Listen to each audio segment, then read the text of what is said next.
नमस्कार दोस्तों, आप देख रहे हैं क्राइम अब तक 302 पर आपका स्वागत है। दोस्तों, मैं हूं इंद्र सिंह। दोस्तों, इस चैनल पर आपको अपराध जगत की सत्य घटनाओं पर आधारित वो कहानियां सुनने को मिलती हैं जिसे सुनकर आप सोचने पर मजबूर हो जाते हैं। आज एक ऐसी कहानी में आप लोगों की लाया हूं जो ह्यूमन ट्रैपिंग यानी कि मानव तस्करी की सत्य घटना है। दोस्तों, मध्य प्रदेश का एक जिला है रीवा। रीवा जिला सफ़ेद शेरों के नाम से भी जाना जाता है और रीवा शहर जो है वो डेवलपमेंट सिटी में शुमार होता है और काफ़ी खूबसूरत शहर है। दोस्तों, 8 मई को यहाँ एक 6 माह के बच्चे आरिस, जो मूल रूप से राजस्थान के रहने वाले थे, तो रीवा शहर के कॉलेज चौराहे से रात में अपहरण कर लिया गया।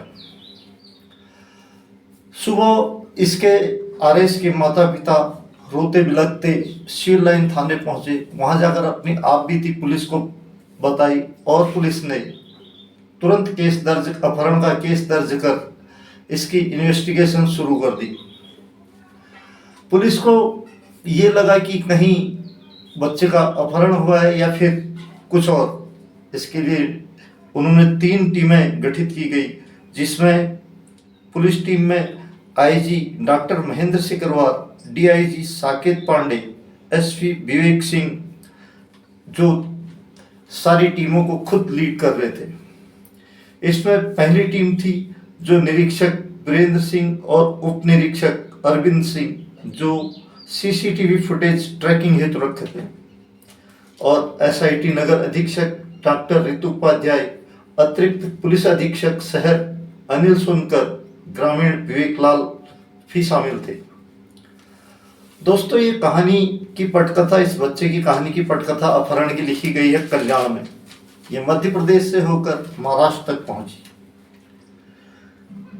दोस्तों, महाराष्ट्र के रायगढ़ जिले में एक दंपति रहते हैं, नाम है श्री कृष्ण पाटिल और उनकी पत्नी। इनकी उम्र लगभग 55-56 साल है और ये निसंतान है। और इन्होंने कभी अपना शिष्य अमोल मधुरकर को शिक्षा दी थी और अमोल मधुरकर अपनी पत्नी सेजल मधुरकर के साथ कल्याण में रहता है और वो मुंबई के किसी हॉस्पिटल में कार्यरत है।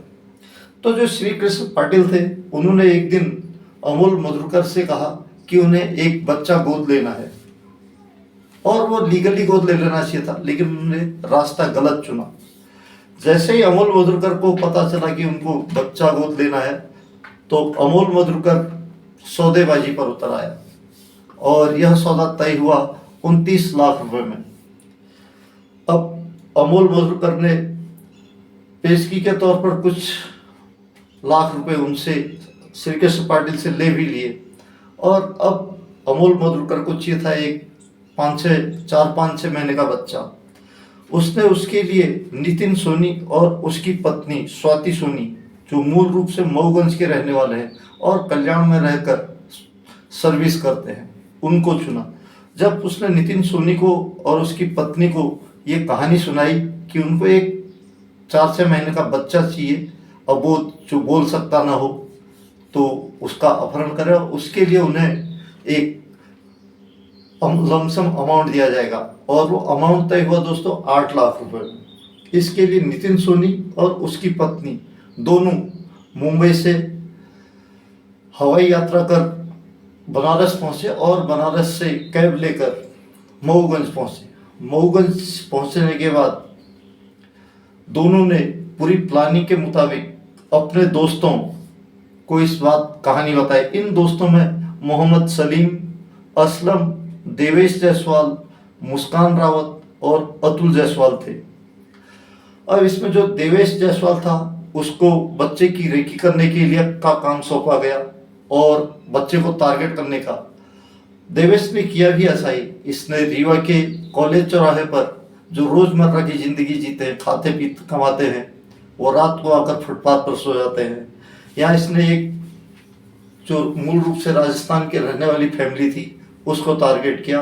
उसमें आरिस नाम का एक 6 माह का बच्चा था, जिस पर इसने अपनी नजरें गड़ा के रख दी।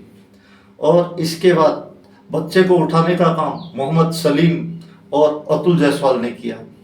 ये दोनों ने रात में सोए हुए बच्चे को उसकी माँ की गोद से उठाया और मोटरसाइकिल से चंपत हो गए। ये कहानी चली रही थी जब पुलिस ने जब टीवी फुटेज खंगाले गए, सीसीटीवी फुटेज खंगाले, तो उसमें उसको एक मोटरसाइकिल में 2 युवक एक बच्चे को उठाते हुए नजर आए। उन्होंने इसके लिए तुरंत ही अपने मुखबिर एक्टिव कर दिए और उसका जो रिजल्ट आया वो भी उनको तुरंत मिल गया। एक मुखबिर ने फोन कर बताया कि जिस मोटरसाइकिल से बच्चे का अपहरण हुआ है उस मोटरसाइकिल को एक आदमी मऊगंज में चला रहा है। पुलिस ने तुरंत ही दबिश देकर मोहम्मद सलीम को गिरफ्तार किया और गिरफ्तार करने के बाद उसे थाने लेके आए।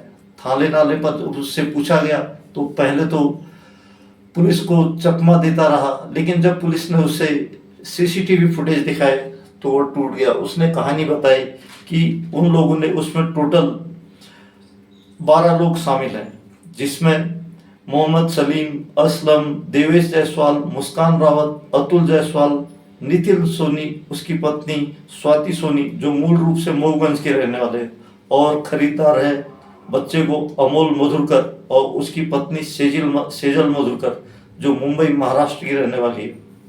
और वहीं जो बच्चे को गोद लेने के लिए जिन्होंने पैसा दिया है वो है श्री कृष्ण पाटिल जो रायगढ़ महाराष्ट्र में रहते हैं, और गुड्डू गुप्ता जो उनका ड्राइवर है, और जो पैसे का ट्रांजैक्शन कर रहा था वो था प्रदीप कोलंबे।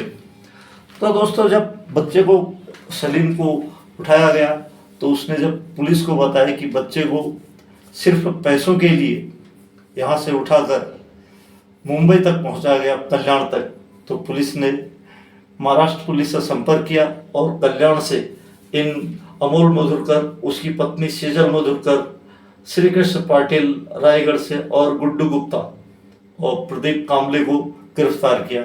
इन सब से जब पूछताछ की गई तो ये पूरी कहानी सामने आई, जहां जो श्री कृष्ण पाटिल थे उनको बच्चा अगर गोद लेना ही था तो कानूनी तौर पर लेते और इन सारी झंझटों से बचे होते। अब ये सारों पर धारा 363, 370, 34 के तहत मुकदमा कायम किया है और इन सबको सलाखों के पीछे भेज दिया है। और वहीं जो आरएस 6 माह का बच्चा था वो अपने माता पिता की गोद में अब खेल रहा है। साथ ही उसके माता पिता ने मध्य प्रदेश पुलिस और महाराष्ट्र पुलिस का तहे दिल से शुक्रिया अदा किया है और धन्यवाद किया है। साथ ही उन लोगों ने रीवा शहर छोड़ने के लिए तैयारी कर ली और वो अपने मूल निवास स्थान राजस्थान के लिए रवाना हो गए। वहीं पुलिस ने भी आरएस को पुष्पगुच्छ देकर उसका उज्जवल भविष्य की कामना की। दोस्तों, ये थी आज की कहानी। ये कहानी किसी के दिल को दुखाने के लिए नहीं है, बल्कि आपको जागरूक करने के लिए है, सतर्क करने के लिए है। आपको कैसी लगी ये कहानी तो कमेंट बॉक्स में कमेंट कीजिए। और एक बार फिर से आप लोगों से प्लीज अनुरोध है कि आप लोग इस चैनल को सब्सक्राइब कर लीजिए और इसे लाइक कीजिए, शेयर कीजिए, साथ ही कमेंट बॉक्स में कमेंट लिखिए। मिलता हूँ किसी ऐसी सत्य घटना के साथ, तब तक आप लोग सेफ रहिए, सुरक्षित रहिए, सतर्क रहिए। जय हिंद, जय भारत।